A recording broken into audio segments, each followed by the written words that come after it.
WhatsApp guys, Nepal revolt, Gen Z ने किया तख्ता पलट। आज रौनक का फनतंत्र का एपिसोड है। क्या है पूरा मामला, मेरे हिसाब से डिटेल में इस वीडियो में पता लग पाएगा। तो बाकी चैनल पर नहीं तो प्लीज सब्सक्राइब और वीडियो को कर दें लाइक। 1 2 3 गो। पूरी दुनिया जेनजी से पूछती है कि क्या है तू, और अब जेनजी पूरी दुनिया से पूछ रही है आज हम कहते हैं तू क्या है बे। मतलब जिस जनरेशन को एक नालायक जनरेशन माना जाता है, ये बोला जाता है कि जेनजी कुछ नहीं कर पाएंगे, ना तो नौकरी इनसे सही से चल रही है, ना छोकरी इनसे खुश है। उसी जेनजी ने हमारे पड़ोसी देश नेपाल में तख्ता पलट कर दिया है। Let's take you to Kathmandu now. At least 13 people have been killed. Nepal as protests have escalated into widespread chaos. Protests are underway against KP Oli government in Nepal. Situation extremely tense, rather critical. The Prime Minister of Nepal has resigned.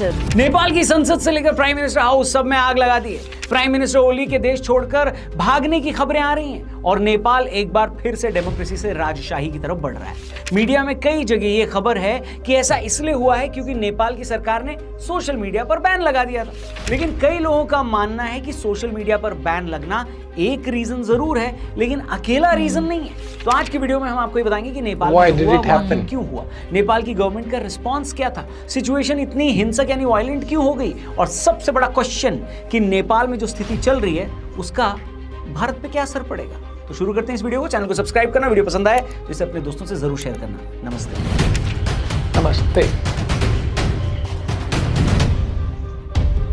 दोस्तों, नेपाल में अचानक भड़के प्रदर्शनों की जड़ें बहुत गहरी है। हालांकि मिट्टी के तेल में माचिस की तीली का काम सोशल मीडिया के बैन ने ही किया है, लेकिन वहां लगातार करप्शन को लेकर जनता के भीतर गुस्सा पनप रहा था।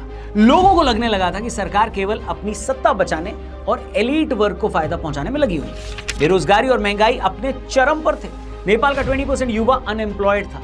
हालात इतने खराब थे कि नेपाल के युवाओं ने यूक्रेन रशिया युद्ध में भी पार्टिसिपेट किया, रूस की आर्मी में भर्ती हो गए। नेपाल में 2008 के बाद डेमोक्रेसी आई थी और पिछले 17 सालों में ले देकर 3 पार्टियों की सरकार ही सत्ता में रही है। इन तीनों पर भी करप्शन के भयंकर चार्जेस थे। ऐसे में जब सरकार ने अचानक ये फैसला लिया कि भाई फेसबुक, यूट्यूब, इंस्टाग्राम, व्हाट्सएप और एक्स, जो कि पहले ट्विटर था, जैसे बड़े बड़े सोशल मीडिया प्लेटफॉर्म्स पर पाबंदी लगाई जाएगी, तो ये जनता के गुस्से की चिंगारी बन गया।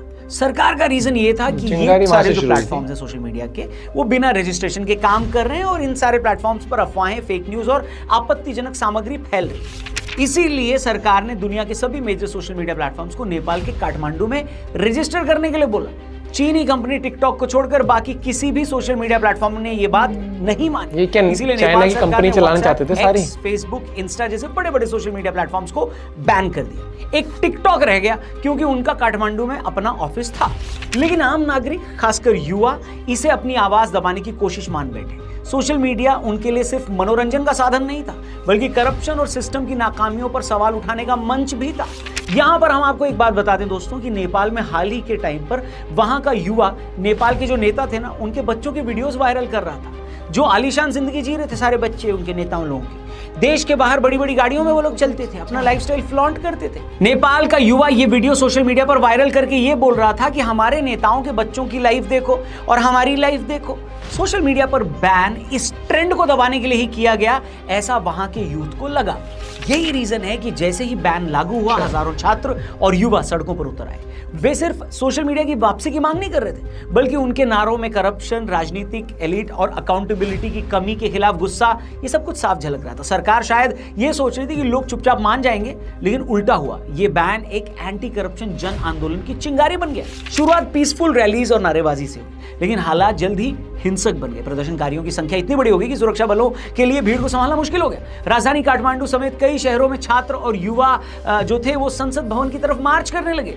पुलिस ने भीड़ को रोकने के लिए टियर गैस शेल्स और वाटर कैनन्स और बहुत सारे अलग अलग तरीकों का इस्तेमाल किया। लेकिन जब इससे भीड़ नहीं रुकी तो कई जगह बुलेट्स भी चलाई गई। रिपोर्ट्स के मुताबिक इन प्रदर्शनों में कम से कम 19 लोगों की मौत, 100 से ज्यादा घायल हुए। यह आंकड़ा नेपाल जैसे छोटे देश के लिए बहुत बड़ा था।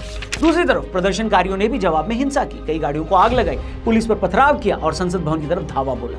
आम नागरिकों के बीच भी डर फैल गया। सोशल मीडिया बैन की वजह से गुस्सा शुरू हुआ था, लेकिन अब मामला पूरी तरह लॉ एंड ऑर्डर क्राइसिस में बदल चुका था।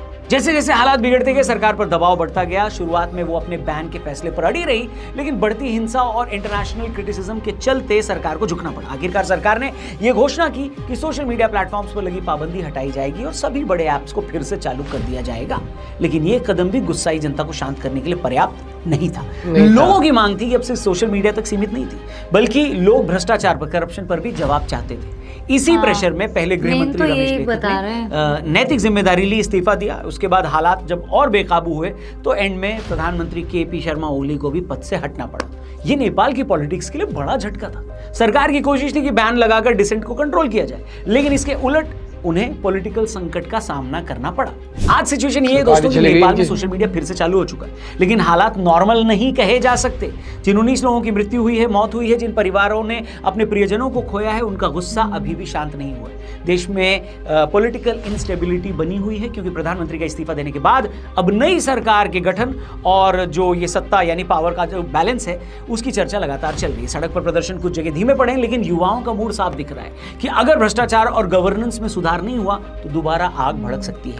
ह्यूमन राइट्स ग्रुप्स लगातार ये मांग कर रहे हैं कि पुलिस हिंसा की इम्पार्शियल जांच करे और जिन अधिकारियों ने ज्यादा बल प्रयोग किया है उन्हें जवाबदेह ठहराया जाए।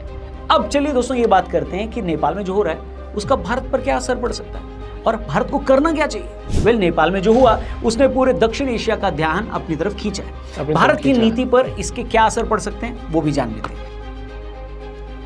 सीमा सुरक्षा और सबसे पहले भारत के लिए बॉर्डर की जो सिचुएशन है वो बहुत क्रिटिकल है। भारत और नेपाल के बीच खुली सीमा है, लाखों लोग रोजगार, व्यापार और रिश्तेदारी के लिए दोनों तरफ आते जाते हैं। ऐसे में नेपाल की अस्थिरता सीधे भारत की सीमा सुरक्षा पर असर डाल सकती है। अगर नेपाल का संकट और गहराया तो इसका रिजल्ट भारत में भी दिखेगा। सीमा पार से अवैध गतिविधियां बढ़ सकती हैं, शरणार्थी, रेफ्यूजीज का दबाव आ सकता है और स्मगलिंग जैसी समस्याएं भी तेज हो सकती हैं, ऐसा एक्सपर्ट्स बोल रहे हैं। भारत के लिए इंपॉर्टेंट है कि वो नेपाल की स्थिति पर लगातार नजर रखे और जरूरत पड़ने पर डिप्लोमेटिक चैनल्स के जरिए वहां पर स्थिरता बनाए रखने की कोशिश करें। दूसरी इंपॉर्टेंट बात, चीन का बढ़ता दखल।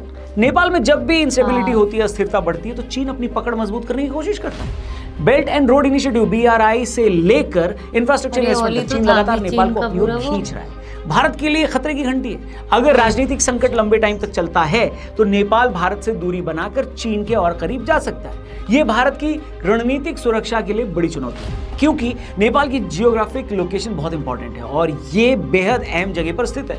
एक अच्छी बात यह है कि नेपाल में जो तख्ता पलट हुआ है और केपी शर्मा ओली जो बाहर गए हैं वो कम्युनिस्ट पार्टी ऑफ नेपाल से हैं, जिनका स्टैंड प्रो चाइना और एंटी इंडिया रहा है। तो उनका जाना टेक्निकली एक्सपर्ट्स बोल रहे हैं कि भारत के हक में है। तीसरा पहलू, युवाओं की मांग और भारत का रोल।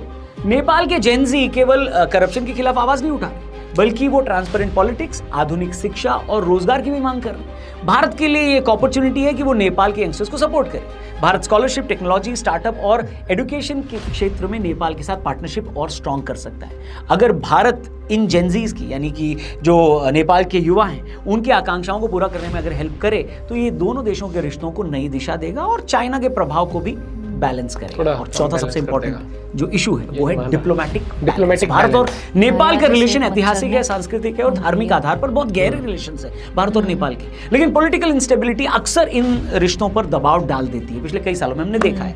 वर्तमान संकट में भारत के सामने चुनौती ये है कि ये बैलेंस कैसे बनाया जाए। भारत को खुलकर किसी राजनीतिक पार्टी का, पॉलिटिकल पार्टी का समर्थन करने की बजाय डेमोक्रेसी और ट्रांसपेरेंसी का समर्थन करना होगा, क्योंकि नेपाल वापस मोनार्की की तरफ जाता दिख रहा है, जो शायद दुनिया के लिए भी ठीक नहीं है। एक्सपर्ट्स कह रहे हैं नेपाल के लिए भी ठीक नहीं है और भारत के लिए भी ठीक नहीं है। वहां डेमोक्रेसी सबके लिए फायदेमंद हो सकती है, ऐसा एक्सपर्ट्स का कहना है। नेपाल की जो करंट सिचुएशन है ये साफ है कि वहां की युवा पीढ़ी अब चुप रहने वाली नहीं है। उनका दबाव सरकार को मजबूर कर रहा है कि वो रिफॉर्म्स लाए और जवाबदेही दिखाए। लेकिन अगर राजनीतिक वर्ग इस चुनौती को समझने में असफल रहा तो ये इंस्टेबिलिटी लंबी खिंच सकती है। भारत के लिए टाइम है अवेयर रहना और एक्टिव रहने का।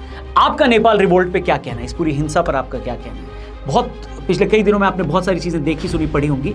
क्या ओपिनियन बनाया आपने, कमेंट करके जरूर बताइएगा। वीडियो पसंद आई तो इसे अपने दोस्तों से जरूर शेयर करिएगा। Thank you for watching. जल्दी मिलते हैं। जय हिंद, जय भारत। जय हिंद, जय हिंद, जय भारत। यहाँ पर देखो कि अभी नेपाल में ना जो हुआ है, इससे मुझे लगता है कि एक चीज़ अच्छी हो जाएगी कि जो पॉलिटिक्स में अब आएगा जो भी, उसमें डर का माहौल ही हो जाएगा कि भैया हाँ काम करना है और लोगों को काम करके दिखाना पड़ेगा।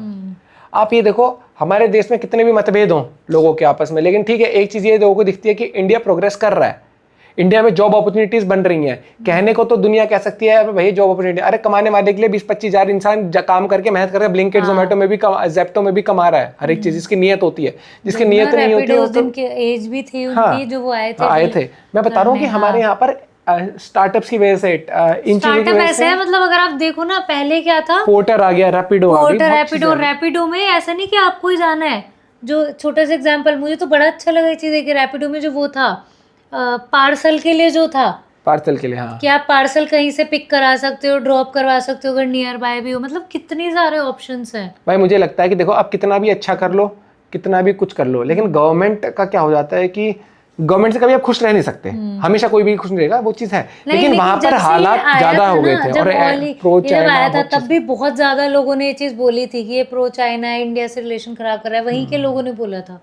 आई होप भैया सबसे पहले तो कि वहाँ पर चीजें ठीक हो जाए, नॉर्मल हो जाए और आम जिंदगी जो आम जनता है ना, नॉर्मल जैसे टूरिस्ट में इतने वहाँ के भी जो लोकल हैं जो बेचारे किसी उसमें नहीं, वो चीज मुझे थोड़ी सी अजीब लगी और अच्छी नहीं लगी कि होटल्स जहाँ लोग रह रहे थे यार टूरिस्ट में थे। अगर आप एक वो वीडियो देखोगे, वो ये बोल रही थी, हाँ, उसने इतना बोला, उसने प्रफुल्ल को जो भेजी है कि मेरे पीछे एकदम डंडे लेके भाग ली, जिस होटल में मैं थी वो जला दिया। ये सरकार से तो सरकार तक रखो आप वहाँ के गवर्नमेंट एम्प्लॉइज सब कर सकते हो, लेकिन वो चीज अच्छी नहीं लगती। बाकी एक तरफ अगर आपको रोजगार भी चाहिए, दूसरी तरफ जो बाहर से आ भी रहे हैं, वो कोई टूर्नामेंट होस्ट कराई थी, अगर उनके सामने आप ऐसा वो कर दोगे तो कोई भी ना कोई आना चाहेगा, दूसरे ना कोई इन्वेस्ट करना चाहेगा वहाँ के। मिलते हैं आप सब के साथ। जय हिंद, जय भारत।